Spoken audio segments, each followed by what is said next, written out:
નમસ્કાર. ચલો આજે ભારત અને ગુજરાતના ભવ્ય વારસાની એક ફટાફટ સફર પર નીકળીએ. આપણે કેટલીક જાણી અજાણી અને ખરેખર રસપ્રદ હકીકતોને ખોલીશું. તો તૈયાર છો? ચલો આ વારસાના ખજાનામાં એક ડૂબકી મારીએ.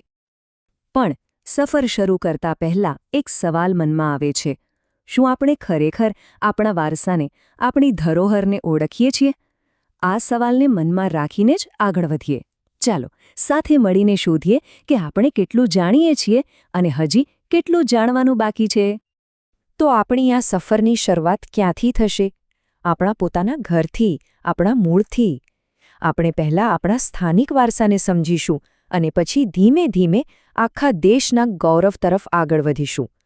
આ એક એવી સફર છે જે ભૂતકાળના પાયા પર ભવિષ્યનું ચણતર કરે છે. અને આપણો પહેલો મુકામ બીજું કોઈ નહીં, આપણું ગરવી ગુજરાત. એક એવું રાજ્ય જેની રગે રગમાં કલા, સંસ્કૃતિ અને ઇતિહાસ વહે છે. ચાલો આ વાઇબ્રન્ટ રાજ્યની આગવી ઓળખને જરા નજીકથી જોઈએ.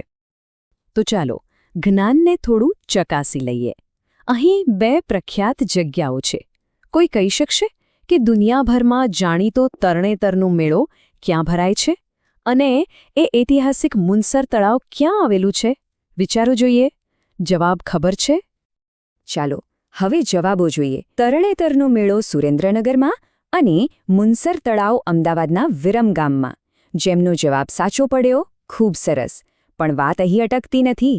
આ લિસ્ટમાં બીજા બે મહત્વના સ્થળો પણ ઉમેરીએ.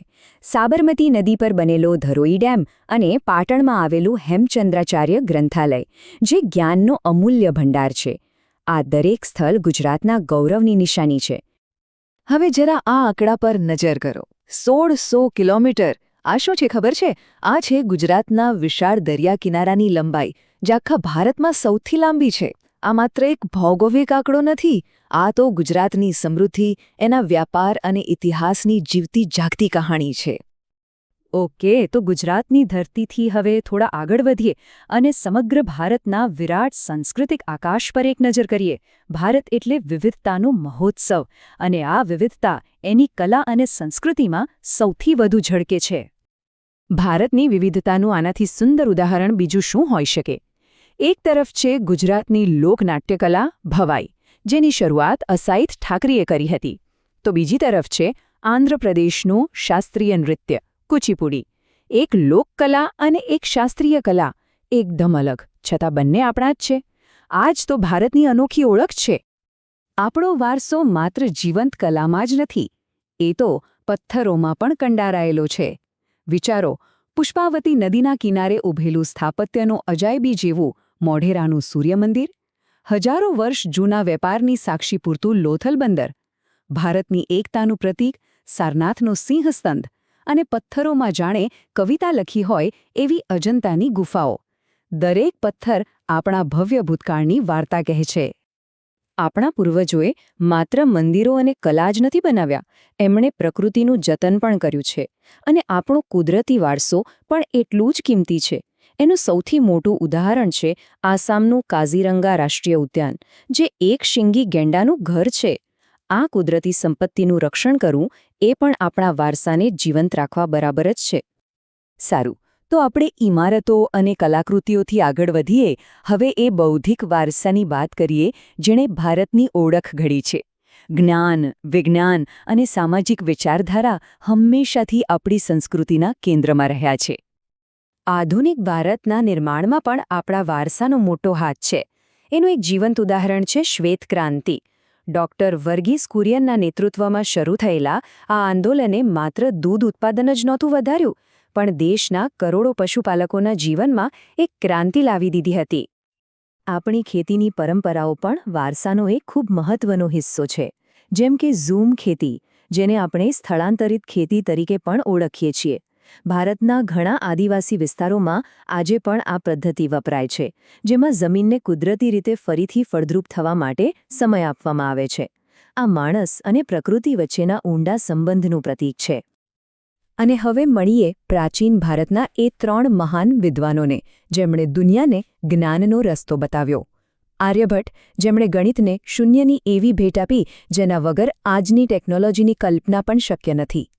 રસાયણશાસ્ત્રના આચાર્ય ગણાતા નાગાર્જુન અને ખગોળશાસ્ત્રનો જ્ઞાનકોશ ગણાતો બૃહદ સંહિતા ગ્રંથ લખનાર વરાહમિહિર. આ ઉદાહરણો બતાવે છે કે જ્ઞાન હંમેશાથી આપણા લોહીમાં છે. આપણો વારસો ખાલી ઇતિહાસના પાનામાં નથી, એ આપણા આજના જીવનને પણ દિશા આપે છે. જુઓ, વૈશ્વિક સ્તરે આપણે WTO જેવા સંગઠનોના ભાગીદાર છીએ. દેશની અંદર રિઝર્વ બેંક ઓફ ઇન્ડિયા આપણી અર્થવ્યવસ્થાની કરોડરજ્જુ છે. સામાજિક રીતે આપણા બંધારણની કલમ 17 દ્વારા અસ્પૃશ્યતાને નાબૂદ કરવામાં આવી. અને હા, 5 જૂને વિશ્વ પર્યાવરણ દિવસ અને 21 જૂને વિશ્વ યોગ દિવસ ઉજવીને ભારતે દુનિયાને એક નવી દિશા આપી છે. તો આ આખી સફરના અંતે આપણે શું સમજ્યા? આપણે એ શીખ્યા કે આપણો વારસો એ કોઈ મ્યુઝિયમમાં મૂકેલી વસ્તુ નથી, પણ એ એક જીવંત શક્તિ છે જે આપણા ભવિષ્યને આકાર આપી રહી છે. આ જ્ઞાન એક દીવાદાંડી જેવું છે જે આવતીકાલનો રસ્તો બતાવે છે. આ સફરમાંથી 3 મુખ્ય વાતો શીખવા મળી. પહેલું, આપણી ઓળખ આપણા સ્થાનિક અને રાષ્ટ્રીય બંને વારસાનું મિશ્રણ છે. બીજું, જ્ઞાનની પરંપરા હજારો વર્ષોથી આપણી સંસ્કૃતિનો મુખ્ય આધાર રહી છે. અને સૌથી અગત્યનું, આપણા ભૂતકાળને સમજીને જ આપણે એક વધુ સારું ભવિષ્ય બનાવી શકીએ છીએ. અને હવે અંતિમ અને સૌથી મહત્વનો સવાલ. આપણા પૂર્વજોએ આપણને આ અમૂલ્ય વારસો આપ્યો, પણ આપણે આપણી આવનારી પેઢી માટે કેવો વારસો પાછળ મૂકીને જઈશું? આ સવાલ પર વિચારવું એ જ આપણા ભવ્ય વારસાને સાચી શ્રદ્ધાંજલિ ગણાશે.